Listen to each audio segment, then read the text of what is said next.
জয় গুরু। পরম পূজ্যপাদ শ্রী শ্রী অবিন্দা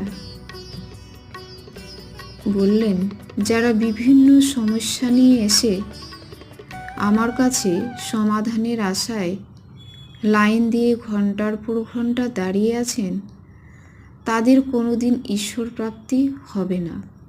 আগে ঠাকুরের ইচ্ছাটা কি বুঝতে হবে এবং সেই ইচ্ছা অনুযায়ী চলতে হবে। ডিপি ওয়ার্ক না করলে আপনাদের কোনো সমস্যার সমাধানই হবে না।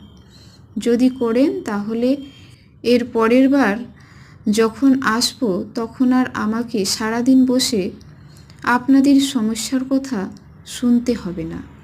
আপনাদের এখানে আসবো, খোশ মেজাজে গল্প করে চলে যাব। পরম পূজ্যপাদ অভিন দাদা। জয় গুরু। বন্দে পুরুষোত্তমম।